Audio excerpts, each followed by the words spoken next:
Olá, meus amigos, olá, minhas amigas do Legislação Integrada. Aqui quem fala é o professor Bruno Valente e a nossa conversa hoje é sobre o informativo 764 do STJ. Antes de começar, aquele convite de sempre, não deixa de nos seguir nos nossos canais no Spotify, Deezer, Apple Podcasts, Google Podcasts ou no YouTube, nem de ativar o sininho para ficar sabendo das notificações. Compartilha com aquele amigo ou amiga que tem interesse nesse tipo de conteúdo e vem nos seguir no nosso Instagram, @legislação_integrada, onde todo dia tem novidade. Por último, aquele convite mais especial de todos, para você que ainda não é membro do nosso clube, o Clube da Lei, acesse legislaçãointegrada.com.br e lá você vai conhecer esse clube de membros que te dá acesso às nossas leis integradas e a mais de 100 planos de leitura, tanto planos por carreira quanto por edital. Os planos são feitos de forma que você tem continuidade de estudo, então trocou o edital, ou então você está no plano base, saiu um edital específico, você não perde tempo, você não reorganiza nada, você simplesmente prossegue no seu estudo através de um módulo adicional, o que te dá aí um ganho absurdo em termos de produtividade. Então vem fazer parte desse clube, que eu te aguardo, só tem vantagem e eu tenho certeza que vai melhorar em muito os teus estudos. Primeiro julgado do dia é da Corte Especial do STJ e foi inserido na Lei número 12.850, Lei da Organização Criminosa, destaque da seguinte forma: é legal o compartilhamento com a CGU, Controladoria Geral da União, de informações coletadas em inquérito em que se apura suposta prática de crimes de organização criminosa, lavagem de dinheiro e corrupção ativa e passiva. Então vamos lá. O artigo 3º da Lei 12.850 traz a possibilidade de cooperação entre instituições federais, distritais, estaduais e municipais na busca de provas e informações de interesse da investigação ou da instrução criminal, beleza? E aí vem a questão: pode compartilhar com a CGU, Controladoria Geral da União? Pode. Por que que pode? Primeiro fundamento, a nível de direito interno, está lá, artigo 3º, inciso 8º da Lei 12.850, a gente acabou de ler. Mas também encontramos vários fundamentos em termos de direito internacional. Então temos a Convenção de Palermo, que trata sobre o combate ao crime organizado. Temos a Convenção de Montreal, artigo 1431, que trata sobre delitos de corrupção e também lavagem de dinheiro, etc., e que trazem essa necessidade de fortalecimento de mecanismos de cooperação dentro do Estado. Tem mais, professor? Tem Convenção de Caracas. Ela está incorporada no direito brasileiro, assim como as outras também. Aqui é o Decreto 4410 de 2002. E está lá no artigo 2º a necessidade de fortalecimento de mecanismo para prevenir, detectar e erradicar a corrupção. Então, perfeitamente possível. Tem fundamento no direito interno e também no direito internacional. Próximo julgado do dia é da segunda sessão do STJ e foi inserido no Código de Processo Civil, e o destaque ficou da seguinte forma: não é cabível a instauração de incidente de assunção de competência, o IAC, enquanto a questão de direito não tiver sido objeto de debates com a formação de um entendimento firme e sedimentado nos termos do artigo 927, parágrafo 4º do Código de Processo Civil. Então, gente, o artigo 947 traz o tal do incidente de assunção de competência. Quando é que esse incidente tem lugar? Vamos ler aqui o artigo. É admissível a assunção de competência quando o julgamento de recurso de remessa necessária ou de processo de competência originária envolver relevante questão de direito com grande repercussão social, sem repetição em múltiplos processos. Então, relevante questão de direito, essa questão tem que ter uma grande repercussão social e ela não deve ter repetição em múltiplos processos. Então, não deve ser demanda de massa. Porque se for demanda de massa, o incidente é outro. É o IRDR, Incidente de Resolução de Demandas Repetitivas. E aí, qual foi o caso concreto aqui? foi suscitado esse incidente, esse AC, para decidir acerca da obrigação de custeio pelo plano de saúde de exame ou tratamento que não conste no rol da ANS, prescrito por médico especialista, como opção para o restabelecimento da saúde do paciente, e aí isso ante a promulgação da Lei 14.454. Porque a gente sabe que teve aqui uma mudança muito forte nesse panorama acerca desse rol da ANS. O que é o rol da ANS, professor? É um rol que traz ali um plano base, né, um plano de saúde mínimo, que é aquele que tem que, no mínimo, ser oferecido pelo plano de saúde. Então, esse rol vai trazer quais são as coberturas mínimas necessárias. E aí, durante muito tempo, existiu esse debate se esse rol tinha natureza exemplificativa, se era um rol taxativo, e, em um primeiro momento, a jurisprudência se inclinou a dizer que era um rol exemplificativo, já que o tratamento ele deveria ser ministrado pelo médico especialista, não podendo o plano de saúde de antemão dizer o que ele vai oferecer, já que não é o plano de saúde que sabe o que é necessário, é o médico.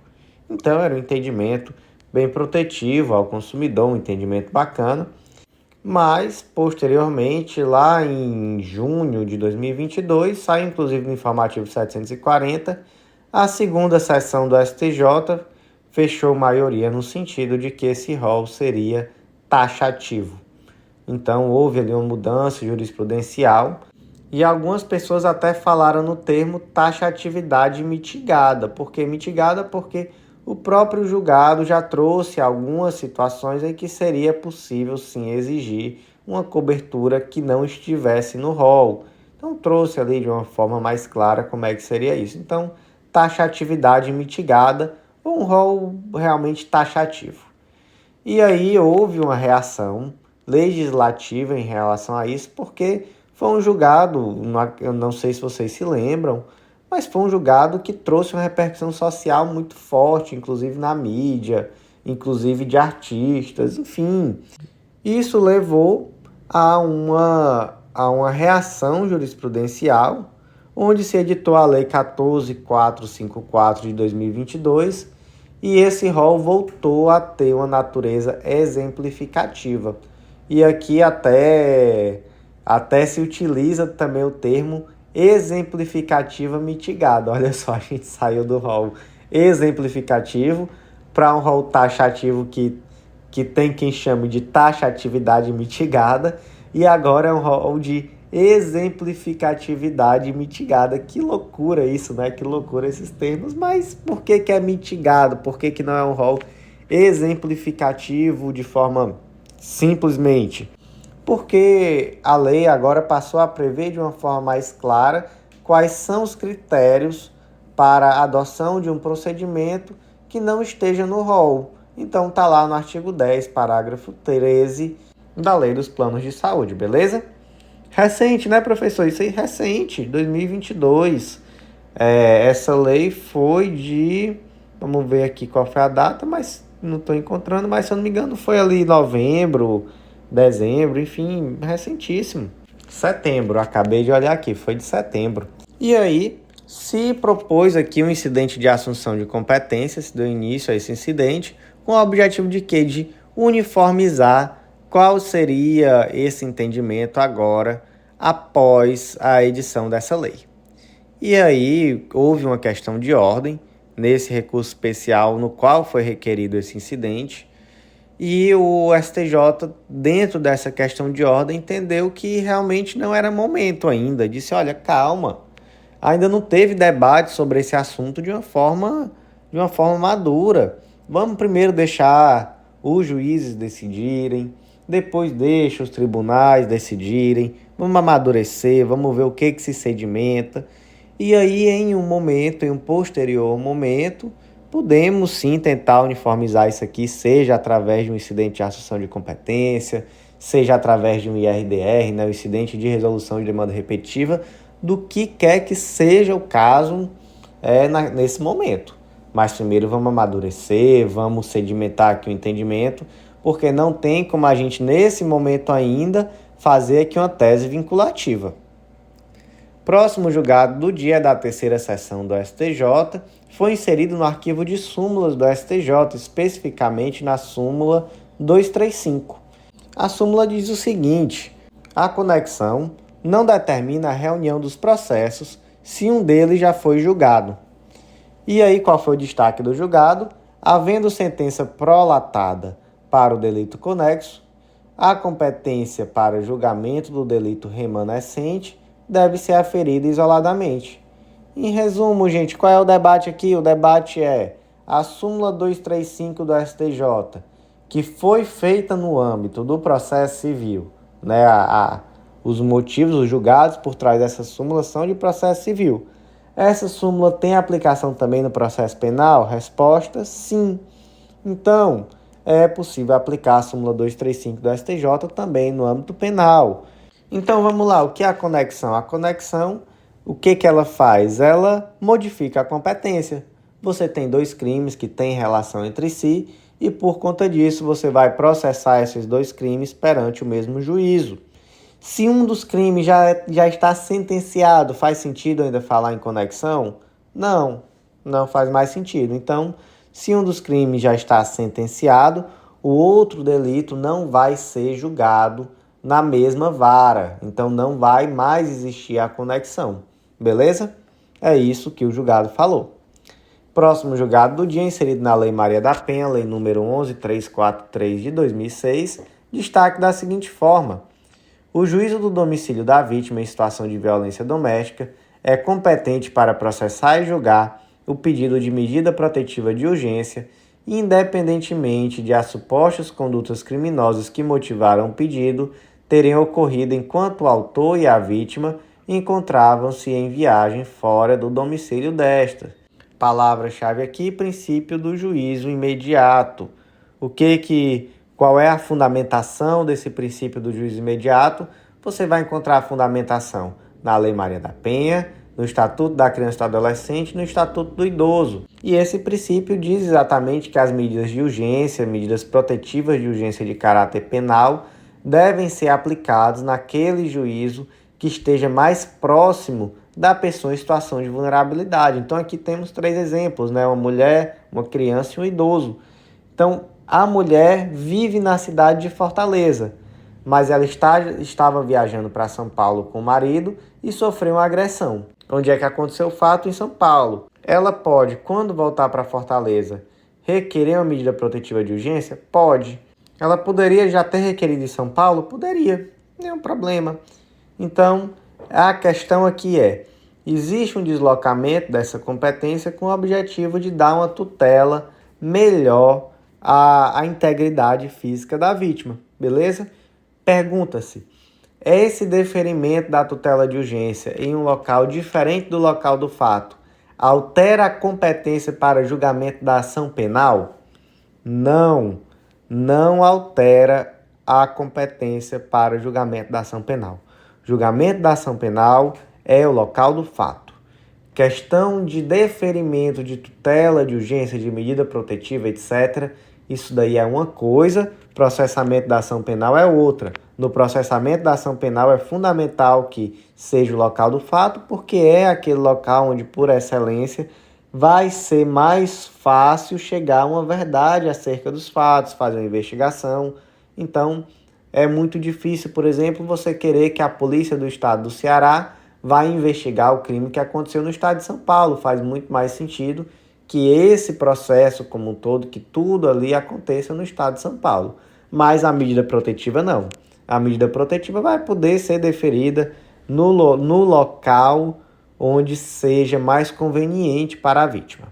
Próximo julgado do dia da primeira turma do STJ e foi inserido na Lei 8.112 de 90, Lei dos Agentes Públicos, e o destaque aqui ficou da seguinte forma: a conduta de filmar, por meio de câmera escondida, alunas, servidoras e funcionárias terceirizadas caracteriza a infração de conduta escandalosa prevista no artigo 132, inciso 5º, parte final da Lei 8.112 de 90, o qual atrai a pena de demissão do servidor público.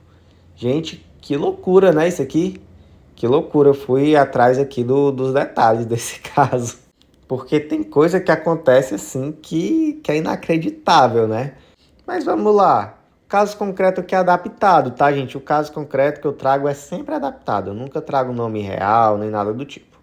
Aqui o José, professor universitário de uma universidade federal, inclusive, no caso concreto, ele durante anos escondeu uma câmera em um determinado local da faculdade, onde ele capturava imagens íntimas das alunas, servidoras e de uma funcionária terceirizada, e ele armazenava esse conteúdo em um HD externo. Gente, olha o que se passa na cabeça de uma pessoa dessa. Enfim. Um certo dia ele deixou esse HD externo dando bobeira e um aluno descobriu essas imagens. Ele não compartilhava com ninguém, né? Pelo menos dentro daquilo que eu percebi aqui no processo, ele não compartilhava, ele mantinha isso nesse HD externo para ele. Um aluno percebeu e subtraiu esse HD externo. Ele entregou esse HD externo aos responsáveis, foram subtraídos desse HD o conteúdo, né, aquilo que estava lá, as imagens. E aí a pergunta é, José poderá ser demitido? Porque veja só, isso aqui, esse julgado não tratou da esfera penal. Não tratou de dizer, olha, qual foi o crime cometido? É possível, por meio dessa prova, condenar o José? Houve aqui uma ilegalidade da prova nesse sentido? Dá para aplicar a teoria dos frutos da árvore envenenada? Enfim, não se entrou nesses pontos, porque aqui se está na esfera administrativa. O que foi imputado, então, a ele aqui? Foi a demissão com base no artigo 132, inciso 5º da Lei dos Agentes Públicos. A demissão será aplicada nos seguintes casos: incontinência pública e conduta escandalosa na repartição. E aí veio exatamente a questão de definir o que é uma incontinência pública e o que é uma conduta escandalosa. E a primeira defesa aqui, passando todas essas questões de ilegalidade da prova, tentou-se até fazer aqui uma prova no sentido de queda de cadeia de custódia da prova, etc. Tudo isso aí foi ultrapassado, se entendeu que era assim, impossível utilizar-se dessas provas, então beleza. Mas aí o debate passou a ser em o que era uma incontinência pública. E aí o advogado disse, olha, José não cometeu incontinência pública porque ele fazia algo no âmbito privado. Essas imagens eram privadas, ele não mostrava para ninguém, era só para ele, era só para ficar guardado. Enfim, hábito, era um hábito dele, filmar as alunas servidoras e deixar guardado, não tem incontinência pública.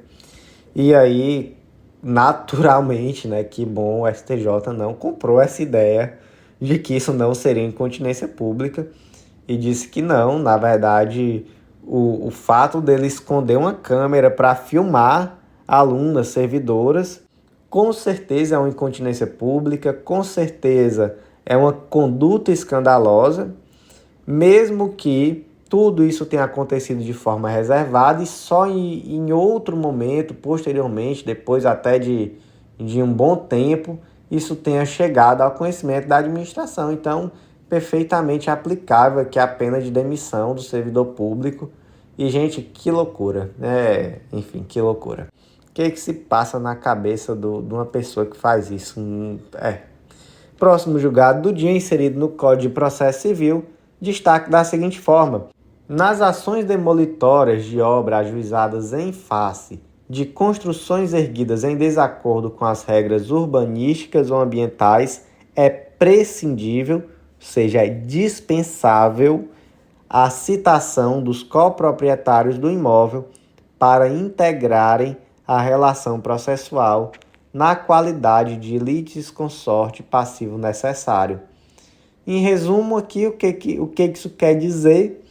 Que não é preciso citar o coproprietário do imóvel para integrar uma relação processual, né, para ser réu no processo em uma ação demolitória de obra ajuizado por a construção ter sido ter sido edificada em desacordo com a legislação ambiental ou urbanística. E, gente, eu só posso dizer uma coisa, isso aqui não entra na minha cabeça, não. Não é um julgado novo, não é uma posição nova. Inclusive, isso aqui já foi debatido em informativo aqui com vocês. Não estou encontrando aqui o número do informativo, mas foi um julgado de 2021.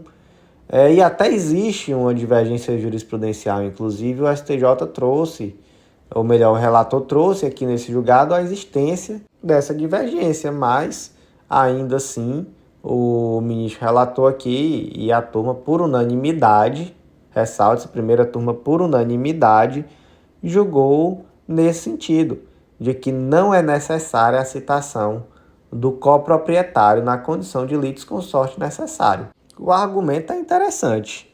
Por quê? Porque a discussão central do feito não diz respeito ao direito de propriedade ou posse.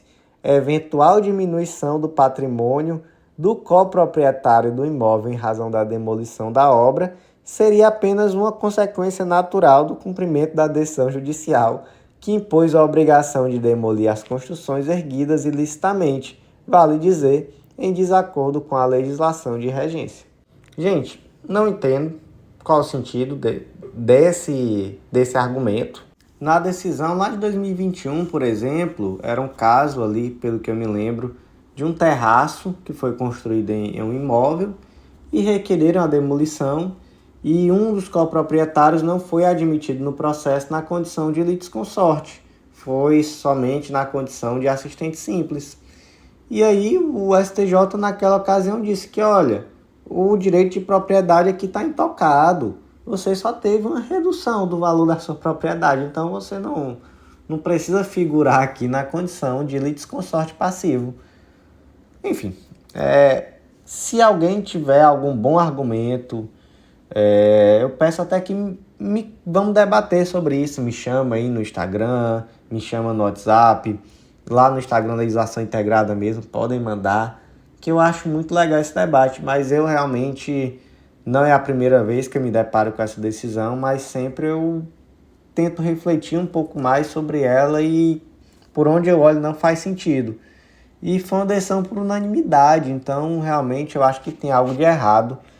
Talvez faça sentido, mas eu ainda não consegui encontrar. Então fica esse convite, vamos conversar sobre esse julgado, me chama lá, que eu estou aqui para aprender também.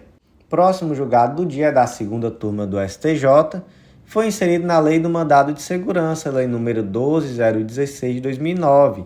Destaque da seguinte forma: em mandado de segurança, é vedado a oportunização ao impetrante de emenda inicial para a indicação da correta autoridade coautora, quando a referida modificação implique na alteração da competência jurisdicional. Vamos lá. No momento de impetrar o mandado de segurança, você indica quem é a autoridade coautora e é isso que vai definir a competência. Então, dependendo de quem seja a autoridade coautora, pode ser, por exemplo, proposto no primeiro grau ou no segundo grau. E aí a pergunta é: você impetrou um mandado de segurança contra a pessoa errada. Você indicou incorretamente a autoridade coautora. E aí você, por conta dessa autoridade coautora equivocada, indicou, por exemplo, a vara da Fazenda Pública. E aí, posteriormente, se percebeu que, na verdade, a autoridade coautora era outra, e essa outra autoridade coautora deveria ser processada perante o Tribunal de Justiça. Pergunta se é possível emendar a petição inicial e requerer, após essa emenda, a remessa ao juiz adequado, portanto, a remessa ao Tribunal de Justiça. Não é possível. Não é possível emendar se essa emenda for ocasionar o deslocamento da competência. Próximo julgado do dia, inserido na Lei 14.195 de 2021, destaque da seguinte forma: o teto mínimo para ajuizamento da execução fiscal independe do valor estabelecido como anuidade pelos Conselhos de Fiscalização Profissional. Vamos lá, o artigo 8º da Lei 14.195 diz: os conselhos não executarão judicialmente dívidas de qualquer das origens previstas no artigo 4º dessa lei, com valor inferior a 5 vezes o constante no inciso 1 do caput do artigo 6º desta lei, observando o disposto no seu parágrafo 1º. Resumindo, vamos aqui, Joãozinho é médico, ele parou de pagar a anuidade do CRM. Quanto tempo ele tem que ficar sem pagar para ele poder ser executado pelo CRM? No mínimo 5 anuidades. Então, passou 5 anos sem pagar, ele pode ser executado. E aí imagina que o Joãozinho foi executado e ele disse, não, mas pela portaria 75 do Ministério da Fazenda, para executar aqui tem que ser R$20 mil. Se aplica aqui portaria do Ministério da Fazenda? Não, isso aqui não faz sentido aqui nessa lógica, tá? A lei aqui trouxe que o valor é 5 vezes a anuidade. Passou 5 anos seguidos sem pagar, pode ser executado, mas só era R$100 por ano, deu R$500, eu vou ser executado? Vai, você pode sim ser executado. Então não tem este valor mínimo não, porque o critério da lei foi quantidade de anuidades atrasadas. Próximo julgado do dia, inserido no Código de Processo Civil, destaque da seguinte forma: não são cabíveis honorários recursais na hipótese de recurso que mantém acórdão que reconheceu erro improcedendo e anulou a sentença. Gente, esse destaque sozinho eu acho que não retrata tão bem aquilo que foi decidido, mas vamos esmiuçar aqui que vocês vão entender certinho o que aconteceu. Primeiro ponto, honorários recursais. Está lá no artigo 85, parágrafo 11, que determina que o tribunal, ao julgar o recurso, majorará os honorários fixados anteriormente, levando em conta o trabalho adicional realizado em grau de recurso, observando, conforme o caso disposto nos parágrafos 2º a 6º, sendo vedado ao tribunal, no cômputo geral da fixação de honorários devido ao advogado do vencedor, ultrapassar os limites estabelecidos nos parágrafos 2º e 3º para a fase de conhecimento. Qual é o ponto-chave aqui, gente? O ponto-chave é quando se fala em majorará os honorários fixados anteriormente. Majorará, não é fixará. Isso significa que, se não existem honorários fixados na fase inicial, na fase recursal não vai poder ser fixado honorário. Por quê? Porque só é possível majorar aqueles honorários que já foram fixados anteriormente. Vamos para um caso concreto. O José propôs uma ação em face do Antônio. A ação foi julgada procedente e o Antônio foi condenado a pagar honorários de sucumbência no valor de R$ 1.500. O Antônio apelou e o tribunal de origem deu provimento à apelação para, aí aqui entre aspas, anulando a sentença, determinar o retorno dos autos à vara de origem para regular prosseguimento do feito. Resumindo, ele anulou a sentença. Na ocasião, o acórdão não constou expressamente, conforme você viu aqui, a inversão da sucumbência, ou seja, não tratou sobre o tema sucumbência, simplesmente anulou. Efeito prático disso: deixou de existir honorário de sucumbência aqui nesse processo. Não houve inversão automática da sucumbência, já que isso não constou no acórdão. O que o advogado devia ter feito? Embargo de declaração. Excelência, cadê o dinheiro? Cadê meu dinheiro, excelência? Cadê os honorários? Fixe. Ele não fez. E aí, o José interpôs recurso especial, sendo o recurso improvido. É possível a fixação, majoração de honorário de sucumbência em favor de José? Não. Por quê? Pelo que eu já expliquei. Não foram fixados honorários no momento da anulação da sentença. Então, se não tem honorário aqui fixado, não há o que se falar em majorar, porque não tem mais honorários. Então, portanto, nesse caso aqui, não vai ser possível a majoração ou nova fixação. E aí, só que um detalhezinho, só para a gente poder sair daqui com tudo certinho na ponta da língua, quais são os requisitos para majoração dos honorários de sucumbência? São 3 aqui, constaram nessa decisão. Decisão recorrida publicada a partir do dia 16/3/2016, que foi quando entrou em vigor o CPC de 2015. E aí, atenção, é a decisão recorrida ser publicada nesse dia, não é o processo ter começado nesse dia. Qual é a teoria que se aplica aqui? Teoria do isolamento dos atos processuais. A lei processual nova se aplica imediatamente, respeitados aqueles atos já produzidos sob a vigência da lei anterior. Segundo requisito, recurso não conhecido integralmente ou não provido monocraticamente ou pelo órgão colegiado competente. Então, que, por exemplo, o indivíduo perdeu a ação, recorreu e aí o recurso foi improvido, majora-se os honorários em favor daquele indivíduo que originalmente já venceu e já tinha honorários de sucumbência em favor dele. E terceiro requisito, condenação em honorários advocatícios desde a origem no feito em que foi interposto o recurso, aquilo que a gente já conversou aqui várias vezes, aqui é uma majoração, não é uma nova fixação, então tem que já existir honorários. Próximo julgado é da terceira turma do STJ, foi inserida na Lei de Falências, Lei número 11.101 de 2005, destaque da seguinte forma: a remuneração do administrador judicial é crédito extraconcursal, não se submetendo aos efeitos do plano de recuperação judicial. Bora lá, o que é esse administrador judicial? Ele é um auxiliar da justiça e ele é remunerado de acordo com o que prevê o artigo 24, parágrafo 1º da Lei de Falências. Em qualquer hipótese, o total pago ao administrador judicial não excederá 5% do valor devido aos credores submetidos à recuperação judicial ou do valor da venda dos bens na falência. Beleza, ele é remunerado. Qual a natureza desse crédito? Esse crédito é extraconcursal, então ele não entra no plano de recuperação judicial. Ele é pago antes. Até porque é um crédito que surge após o pedido de recuperação judicial. Então, ele naturalmente é extraconcursal.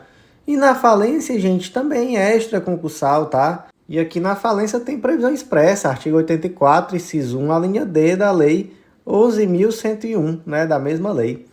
Então, vamos imaginar que os espertinhos no plano de recuperação judicial foram lá e inseriram uma forma de pagamento ao administrador da recuperação judicial. No plano de recuperação, isso daí é válido? Não. É extraconcursal, não entra no plano de recuperação. Próximo julgado do dia, inserido no Código de Processo Civil, destaque da seguinte forma: é relativa à nulidade advinda da não suspensão do feito em virtude da morte do co-executado, sendo imprescindível a comprovação do prejuízo processual sofrido pela parte a quem a nulidade aproveitaria. Artigo 313 do Código de Processo Civil, inciso 1. Suspende-se o processo pela morte ou pela perda da capacidade processual de qualquer das partes, de seu representante legal ou de seu procurador. Beleza? Morreu, suspende o processo. Em resumo, é isso. Para quê? Para poder viabilizar a substituição da parte pelo espólio, né? Por exemplo, e, enfim, dar continuidade ao processo. Certo, tem que suspender, mas aí não suspendeu. Qual o efeito disso? É uma nulidade? Sim, não suspender é nulidade. De que tipo? Relativa. É uma nulidade relativa. Então, você tem que requerer essa nulidade na primeira oportunidade, caso não tenha sido, de fato, suspenso o processo. Não arguiu a nulidade, não demonstrou prejuízo, então não tem nulidade, né? É uma nulidade relativa, então, realmente, não demonstrou prejuízo, não arguiu no tempo oportuno, já era. Próximo julgado do dia, da quarta turma do STJ, foi inserida no Código Civil, destaque é da seguinte forma: a empresa de administração hoteleira não tem responsabilidade solidária pelo inadimplemento do contrato de promessa de compra e venda de unidades imobiliárias em construção, porquanto não integra a cadeia de fornecimento relativa à incorporação formada pelas sociedades empresárias inadimplentes. Professor, ali só o destaque, não entendi o que raios que essa empresa de administração hoteleira está fazendo em um contrato de promessa de compra e venda de unidade imobiliária em construção, né? Que é um contrato de incorporação imobiliária e de venda desse imóvel na planta. O que essa empresa de administração hoteleira está fazendo aí? Nesse caso concreto, em resumo, as empresas fizeram uma espécie de consórcio com o objetivo de vender esses imóveis na planta e existia uma rede hoteleira em que, no momento que você assinava o contrato de compra, você também assinava um contrato à parte se comprometendo a aceitar que seria essa rede hoteleira que faria a administração daquele imóvel que estava na planta. Então, vamos dizer que fosse um condomínio, e aí essa rede hoteleira que iria, de fato, fazer toda a administração das áreas comuns e etc. Você já, no momento que comprava, assinava que você estava aceitando isso. E aí o que aconteceu? Aconteceu que as empresas desse consórcio não entregaram o imóvel. Simplesmente venderam e não entregaram. E aí propuseram ação contra as empresas e também contra essa empresa do ramo de hotelaria. E a empresa de hotelaria disse: o que eu tenho a ver com isso? Você celebrou aqui um contrato, você se comprometeu que eu seria administradora do condomínio. Mas esse condomínio nem existe ainda, era um contrato prevendo a situação do futuro. Ou seja, era um contrato com a condição futura e incerta. Incerta por quê? Porque para poder eu administrar é preciso primeiro existir essa unidade imobiliária, né? Ou melhor, existir esse prédio, esse empreendimento, e ele ainda não existe. Então, eu não tenho nada a ver com construção, eu entraria aqui em um momento posterior. Tem razão essa sociedade hoteleira? Tem. De fato, ela, tão somente por ser uma futura administradora, que não tem relação aqui, nesse caso concreto, com as outras empresas, no sentido de que não é, por exemplo, uma empresa que faz parte do mesmo grupo empresarial das outras, não, era uma terceira realmente, e ela, de fato, não é responsável por esse BO aí, né, digamos assim, não é responsável pela não construção. Próximo julgado do dia, inserido na Lei dos Planos de Saúde, Lei 9056 de 98, e ela passa por um debate que a gente já teve hoje, né, do rol da Anvisa. Eu vou até inverter aqui um pouco a ordem e vou só trazer aqui novamente uma breve explicação sobre esse rol da Anvisa, porque o julgado aqui é tão específico que no final eu vou só realmente ler aqui aquilo que ficou de destaque. A gente já conversou sobre isso hoje, então acredito que vocês lembram que existe o tal do plano base, né, que é um plano que tem aquilo que é o mínimo que um plano de saúde precisa oferecer, e a Anvisa divulga um rol com os procedimentos mínimos que precisam estar nesse plano base, tá bom? Qual a natureza desse rol? Já conversamos que inicialmente existia uma posição até que majoritária, no sentido que esse rol tinha natureza exemplificativa. Posteriormente, o STJ entendeu, em um julgado da segunda sessão, então uniformizando o entendimento, de que a natureza seria taxativa, ou mesmo taxativa mitigada, e posteriormente veio aí uma inovação legislativa superando essa decisão jurisprudencial, que foi a Lei 14.454 de 2022, que trouxe que esse rol teria, na verdade, uma natureza exemplificativa ou mesmo exemplificativa mitigada. A gente já conversou sobre isso hoje. Essa decisão ela trata especificamente acerca da cobertura do tratamento de psicoterapia para pessoas que estão no espectro autista. E aí, basicamente, ficou da seguinte forma: é devido à cobertura do tratamento de psicoterapia sem limite de sessões, admitindo-se que está previsto no rol da ANS nos seguintes termos: para tratamento de autismo, não há mais limitação de sessões no rol. As psicoterapias pelo método ABA estão contempladas no rol na seção de psicoterapia, e em relatório de recomendação da Comissão Nacional de Incorporação de Tecnologias no Sistema Único de Saúde, a CONITEC, de abril de 2021, elucida-se que é adequada a utilização do método ABA, que é o que? É o método da análise do comportamento aplicada. Então, em resumo, essa decisão aqui foi de que não existe limitação de sessão no rol e que o método ABA, não é, que é o tal do método da análise do comportamento aplicada, ela é sim um método adequado e ele está sim coberto na qualidade de psicoterapia. E o que é isso, professor? Essa análise de comportamento aplicada? Não se aprofundar, obviamente, não necessariamente, obviamente, mas está fora da minha expertise. Mas, em linhas gerais, é um campo de investigação que promove aplicações de técnica que visam ensinar comportamentos para as crianças. são estratégias flexíveis através do reforço de comportamentos positivos. Isso é tudo que eu tenho a dizer. Não sei de fato aprofundar sobre o tema. Se alguém quiser me ensinar um pouco mais sobre isso, chama lá no Zap, chama lá no Insta, que a gente conversa e é muito legal aprender um pouco mais a cada dia. Próximo julgado do dia, inserido no Código de Defesa do Consumidor, destaque da seguinte forma: as convenções de Varsóvia e Montreal não regulam dano moral no transporte aéreo internacional, ao qual deve ser aplicada a Lei Geral Interna, no caso, o Código de Defesa do Consumidor.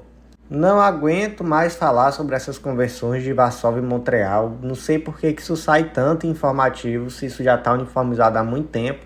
Decisão no mesmo sentido de novo, de que as convenções de Varsóvia e Montreal, que elas tarifam o dano no transporte aéreo internacional, se limitam ao dano material, ou seja, é possível a tarifação do dano material no transporte aéreo internacional, mas não do dano moral. Então, no caso do dano moral, você vai aplicar o quê? O Código de Defesa do Consumidor, a lei interna, segundo a qual não é possível essa tarifação do dano. Legal? Segundo ponto, qual é o prazo prescricional para cobrar esse dano moral? Vai ser o prazo prescricional que está previsto no Código de Defesa do Consumidor. 5 anos, está lá no artigo 27 do Código de Defesa do Consumidor. É isso. Então vamos lá, vamos recapitular. Dano moral, se aplica o Código de Defesa do Consumidor, não é tarifado. Dano material, você pode sim aplicar, ou melhor, você aplica as convenções de Varsóvia e Montreal. Então, o dano material ele é tarifado.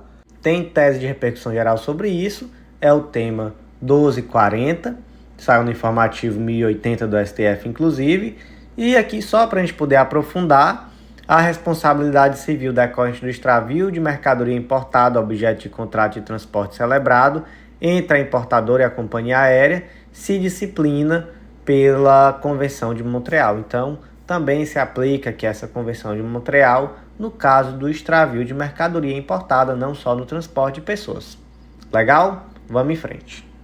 Próximo julgado do dia, inserido na Lei da Ação Civil Pública, Lei número 7347 de 85, destaque da seguinte forma: no caso de dissolução por decisão judicial da associação autora da ação civil pública, é possível a substituição processual pelo Ministério Público. Artigo 5º, parágrafo 3º da Lei da Ação Civil Pública, em caso de desistência infundada ou abandono da ação por associação legitimada, o Ministério Público ou outro legitimado assumirá a titularidade ativa. Ou seja, a associação abandonou ou ela desistiu de forma infundada da ação civil pública, o Ministério Público ou outro legitimado deverá assumir essa titularidade. Beleza? Ok. Existia um posicionamento muito estranho, inclusive chegou a ter decisões STJ, no sentido de que extinção não é desistência ou abandono. Então, a lei diz que se desistir ou abandonar, o MP ou outro legitimado assume, mas extinção não. Extinguiu, parou de existir a associação, ninguém assume não. O processo vai ser extinto porque não tem mais parte autora. Legal, não faz sentido, né? Então, a STJ entendeu aqui o óbvio: em caso de dissolução por decisão judicial, a associação autora da ação civil pública vai poder sim ser substituída pelo Ministério Público. Qual é o fundamento legal? É o artigo 9º da Lei da Ação Popular, e exatamente esse artigo 5º, parágrafo 3º da Lei da Ação Civil Pública. Próximo julgado, também inserido na Lei da Ação Civil Pública, Lei número 7347 de 85, destaque da seguinte forma: ainda que o processo esteja em curso no STJ, o Ministério Público Federal não possui legitimidade para substituir a associação extinta por decisão judicial em ação civil pública proposta perante a Justiça Estadual. Então aqui a gente fundamenta no mesmo dispositivo, acabei de ler para vocês, artigo 5º, parágrafo 3º, e a situação aqui foi mais ou menos a seguinte: a ação civil pública foi proposta por uma associação perante a Justiça Estadual, recorreu, chegou ao STJ, e em um determinado momento essa associação foi extinta por uma decisão judicial. E aí o Ministério Público Federal tentou assumir essa ação dali para frente. Ele pode? Não, por que ele não pode? Qual foi o fundamento, né, primeiro, do MPF tentar assumir? Ele disse que conforme a Lei Complementar 75, está lá no artigo 37, inciso 1 e 66, é a atribuição do Ministério Público Federal atuar nas causas de competência do STJ por meio de seus subprocuradores gerais da República. Isso aqui, de fato, esse argumento pegou, colou? Não colou. Se a ação é perante a Justiça Estadual, quem vai ter que tocar o processo vai ser outro legitimado, dentre esses outros legitimados, o Ministério Público Estadual, não o Ministério Público Federal. Então, o Ministério Público Federal, nesse caso de assumir uma ação civil pública, ele poderá assumir naturalmente quando essa ação civil pública seja da competência da Justiça Federal. Se for da competência da Justiça Estadual, quem assume, como eu já disse, é o Ministério Público Estadual. Iniciados agora os julgados da 5ª turma do STJ, e o primeiro foi inserido no Código Penal, destaque da seguinte forma: antes das alterações introduzidas pela Lei 12.015 de 2009, o Ministério Público já era parte legítima para propor a ação penal pública incondicionada destinada a verificar a prática de crimes sexuais contra crianças. Gente, atualmente, pela redação da Lei 13.718 de 2018, o artigo 225 do Código Penal já determina que os crimes contra a dignidade sexual se procedem mediante ação penal pública incondicionada. Mas, em outro momento, especialmente com a Lei 12.015 de 2009, o crime de estupro, por exemplo, os crimes contra a dignidade sexual, em sua maioria, eram crimes de ação pública condicionada à representação do ofendido. E aí, naquele momento, se já existissem ações penais sobre crimes desse tipo, havia a condição de procedibilidade, que era exatamente a representação dentro do prazo decadencial. Mas o caso aqui é específico, porque os crimes aconteceram entre 2006 e 2008. Então, antes da lei de 2009, em que passou a ser de ação pública condicionada. Mas era uma criança, então foi um crime sexual contra criança. E nesse caso de crime sexual contra criança, já era crime de ação penal pública incondicionada. Então, realmente, independentemente aqui da lei nova, já era ação penal pública incondicionada, então não há que se falar em decadência por não representação, porque não era necessário. Próximo julgado do dia, inserido na Lei 8.137 de 90, Lei dos Crimes contra a Ordem Tributária, destaque da seguinte forma: o fato de a referida dívida estar garantida por contrato de seguro no bojo de execução fiscal movida contra o contribuinte não descaracteriza a materialidade dos crimes fiscais. Quais foram os crimes aqui praticados? No caso concreto, foi o do artigo 1º, incisos 2 e 5º, fraudar a fiscalização tributária, inserindo elementos inexatos ou omitindo operação de qualquer natureza em documento ou livro exigido pela lei fiscal, negar ou deixar de oferecer, quando obrigatório, nota fiscal ou documento equivalente relativo à venda de mercadoria ou prestação de serviço efetivamente realizada ou fornecê-la em desacordo com a legislação. Basicamente, o que a pessoa fez aqui? Ela indicou como isentas mercadorias que eram tributáveis e ela vendeu sem emissão de nota fiscal. Só que, gente, aqui é um crime tributário, né? Isso aqui é crime de rico. Crime de rico tem uma peculiaridade. Porque se o pobre furta um pacote de macarrão e depois ele devolve, ele vai no máximo ter ali uma diminuição da pena dele. Mas para o rico é diferente, crime tributário é diferente, a gente é garantista. No crime tributário, se você pagar o tributo devido a qualquer momento, existe a extinção da punibilidade.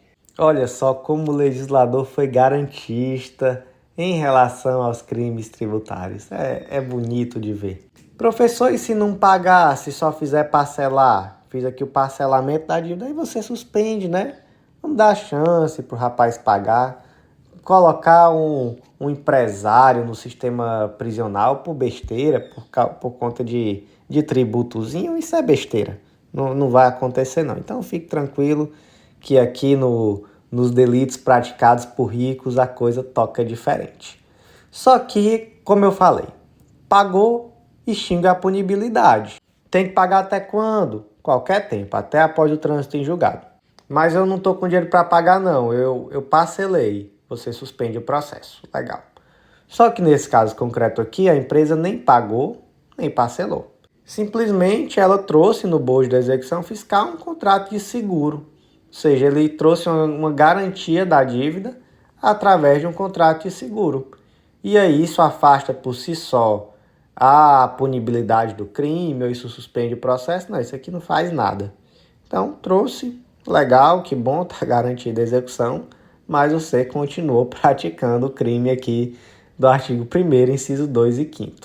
Próximo julgado do dia da 6ª turma do STJ foi inserido no Código Penal o destaque da seguinte forma: a confirmação pelo tribunal do júri da dissimulação ou do meio que dificultou a defesa da vítima deve ensejar uma única elevação em decorrência da qualificadora do artigo 121, parágrafo 2º, inciso 4º do Código Penal, ainda que quisitadas individualmente e não guardem relação de interdependência entre si.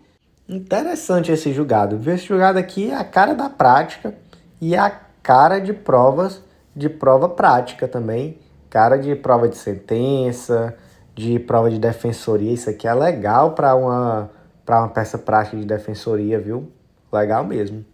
Então, preste muita atenção. Tudo que vai envolver aqui dosimetria da pena é isso aqui que você tem que saber para fazer uma sentença penal linda, para fazer uma peça prática penal linda. Resumindo, vamos aqui artigo 121, parágrafo 2º, inciso 4. Se o homicídio é cometido, homicídio qualificado, né?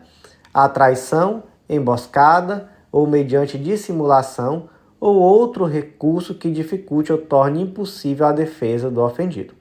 E aí aqui eu trouxe um caso concreto, mais simples e impossível, só para ilustrar. Um médio foi denunciado por homicídio qualificado. No plenário do júri, o Conselho de Sentença reconheceu a existência de dissimulação e do uso de meio que impossibilitou a defesa da vítima. Foram quisitados separadamente. E, inclusive, se naquele caso concreto sequer guardava relação entre uma coisa e a outra. O indivíduo, o médio, ele foi dissimulado, ele utilizou de dissimulação e em outro momento ele ainda utilizou um recurso que impossibilitou a defesa da vítima. E aí, como é que você vai fazer a dosimetria disso? Você vai aplicar 2 vezes o aumento? Como é que você faz? Você considera como uma única qualificadora, você considera que é uma única vez, tá bom? Então, você vai então somente se utilizar aqui da pena base do homicídio qualificado em virtude dessa qualificadora. Perfeito? Uma única vez. Próximo julgado do dia inserido no Código de Processo Penal, destaque da seguinte forma: é possível a antecipação de provas para a oitiva de testemunhas policiais, dado que, pela natureza dessa atividade profissional, diariamente em contato com fatos delituosos semelhantes, o decurso do tempo traz efetivo risco de perecimento da prova testemunhal por esquecimento. Onde é que está esse tal da produção antecipada de provas? Está lá no artigo 366 do Código de Processo Penal. Se o acusado, citado por edital, não comparecer nem constituir advogado, ficarão suspensos o processo e o curso do prazo prescricional, podendo o juiz determinar a produção antecipada das provas consideradas urgentes e, se for o caso, decretar a prisão preventiva nos termos do artigo 312. Ou seja, qual é a situação aqui? O acusado ele foi citado por edital, ele não compareceu, ele não constituiu advogado. Aí o que se faz? Se suspende o processo, o curso do prazo prescricional, e aí o juiz pode determinar, a produção das provas consideradas urgentes. Por que eu frisei esse pode? Porque é necessário fundamentar, não é sempre.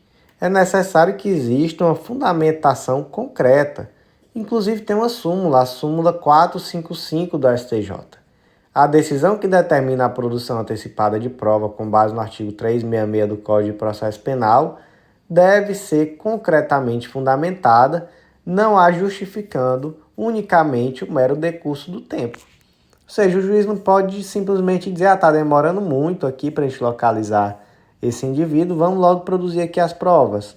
Por quê? Porque é um dano, né? É complicado as provas serem produzidas sem o réu. E aí, de fato, é algo extraordinário. Por que que se produz as provas antecipadamente? Para poder evitar o perecimento. E aí, nesse caso concreto aqui, que não é novidade também, né? Tem bastante julgado já sobre o assunto, inclusive no STJ, trata do policial militar, que é aquele indivíduo que, pela sua própria atividade profissional, ele está toda hora diante de crimes dos mais diversos. E aí, por conta disso, se entendeu que esse policial militar ele tem uma probabilidade muito grande de se esquecer realmente do crime, de se esquecer dos detalhes sobre como aconteceu. Então, em relação a esse profissional, existe um risco efetivo de perecimento da prova testemunhal. Então, o STJ entendeu que, em relação à testemunha policial, é possível sim essa oitiva antecipada, com o objetivo de evitar esse esquecimento e esse perecimento da prova testemunhal. Próximo julgado do dia, inserido na Lei de Execução Penal, Lei nº 7.210 de 84, destaque da seguinte forma: não é cabível a remissão penal por aprovação do Enem ao reeducando que já havia concluído o ensino médio antes de ingressar no sistema prisional. Então vamos lá. Remissão da pena. Artigo 126 da LEP, o condenado que cumpre pena em regime fechado ou semiaberto poderá remir por trabalho ou por estudo parte do tempo de execução da pena. Como é que funciona essa remissão? Um dia de pena a cada 12 horas de frequência escolar, divididas em no mínimo 3 dias, ou um dia de pena para cada 3 dias de trabalho. O professor pode trabalhar e estudar e aí dessa forma remir 2 dias para cada 3? Pode, legal, pode trabalhar e estudar. Professor, e o autodidata? Então imagina que o indivíduo tá preso, não tem estrutura, não tem escola, não tem nada lá dentro, mas ele estuda sozinho, ele fez inclusive a prova do Enem, foi aprovado, ou então ele fez a Enseja, que é aquela certificação, né, aquela prova hoje, que se destina exatamente a certificar o ensino médio àquele indivíduo que estava fora do sistema escolar. Essas pessoas, elas podem ter parte da pena remida em virtude dessa aprovação no Enem, por exemplo? Pode sim, inclusive desde 2013 existe uma recomendação do CNJ, a recomendação 44, exatamente nesse sentido. E essa recomendação foi, em 2021, revogada e atualmente o que vigora é a resolução número 391 de 2021, que também traz essa possibilidade, né? Vamos ler aqui, artigo 3º, parágrafo único. No caso da pessoa privada de liberdade não estar vinculada a atividades regulares de ensino no interior da unidade e realizar estudos por conta própria ou com acompanhamento pedagógico não escolar, logrando com isso obter aprovação nos exames que certificam a aprovação no ensino fundamental e médio, aí tem o Enseja ou outros, e a aprovação no Enem será considerada como base de cálculo para fim de cômputo das horas, visando a remissão da pena, 50% da carga horária definida legalmente para o nível de ensino médio ou fundamental, no montante de 1.600 horas para os anos finais do ensino fundamental e 1.200 horas para o ensino médio ou educação profissional técnica de nível médio, conforme a resolução número 03 de 2010, artigo 4º, resolução essa do Conselho Nacional de Educação, acrescida essa carga horária de 1/3 por conclusão de nível de educação, a fim de dar plena aplicação ao disposto no artigo 126, parágrafo 5º da LEP. O que diz o 126, parágrafo 5º? Que o tempo a remir em função das horas de estudo será acrescido de 1/3 no caso de conclusão do ensino fundamental, médio ou superior durante o cumprimento da pena, desde que certificada por órgão competente do sistema de educação. Então vamos lá, vamos resumir isso aqui tudinho. O indivíduo Ele não tinha acesso à educação regular na cadeia, na prisão, mas ele estudou por conta própria e passou no Enem ou no Enseja. Ele vai ter direito a remir-pena? Vai. Se for, por exemplo, uma certificação de ensino fundamental, ele vai ter direito à remissão, tomando por base de cálculo, para fim de cômputo, dessas horas, 50% da carga horária que é legalmente definida para ensino médio ou fundamental. Ou seja, 1.600 horas no caso de conclusão do ensino fundamental, na segunda fase do ensino fundamental, seria ali o 5º ao 9º ano, ou 1.200 horas para caso de ensino médio. Professor, 50% disso, então é 600 e 800? Não, esse 1.200, esse 1.600 já é os 50%. Inclusive, teve julgado, tanto do STF quanto do STJ, os dois saíram informativo 1089 do STJ, julgado da terceira sessão, e informativo número 1011 do STF, dizendo que 1.600 e 1.200 já é a base de cálculo. Então, isso aqui já representa 50% da carga horária, tá bom? Vamos lá. O caso concreto aqui é específico, porque o indivíduo ele já era graduado, ele já tinha o nível médio. E aí, ele prestou a prova do Enem e foi aprovado. Ele vai ter direito a remir? Não. Por que ele não vai ter direito? Porque o fato gerador dessa remissão é a atividade ressocializadora do estudo e não a realização de prova vestibular. Então, por conta disso, a resolução 391 do CNJ não elencou o Enem ou o Enseja como hipótese de abatimento da pena. É somente aqui um instrumento para avaliação e certificação do aprendizado por esforço próprio. Em resumo, não adianta esse indivíduo já ter um ensino médio e prestar Enem para tentar remir a pena. E essa pena vai ser remida caso ele tenha de fato estudado na prisão, foi ali um autodidata, e ele prestou a prova, seja do Enem, seja do Enseja, e aí conseguiu a aprovação. Então, nesse caso, ele vai ter direito à remissão de pena. E, gente, por hoje foi isso. Agradeço a você que ouviu até o final. Fica aquele convite de sempre, acesse a legislaçãointegrada.com.br, vem fazer parte do nosso clube, que eu estou te esperando, e vem também, continua nos acompanhando, que eu te aguardo no nosso próximo podcast. Até lá!